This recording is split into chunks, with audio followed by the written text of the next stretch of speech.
ಕೇಂದ್ರ ಬಜೆಟ್ನಲ್ಲಿ ಅತಿ ಹೆಚ್ಚು ಅನ್ಯಾಯವಾಗಿದ್ರೆ ಅದು ಕರ್ನಾಟಕ ರಾಜ್ಯಕ್ಕೆ ಎಂದು ಮುಖ್ಯಮಂತ್ರಿ ಸಿದ್ದರಾಮಯ್ಯ ಹೇಳಿದ್ದಾರೆ.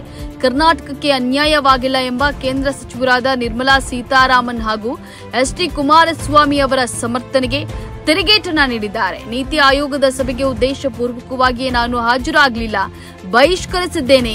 ನಮ್ಮೊಂದಿಗೆ ಬಿಜೆಪಿಯೇತರ ಸರ್ಕಾರಗಳು ಬಹಿಷ್ಕರಿಸಿವೆ.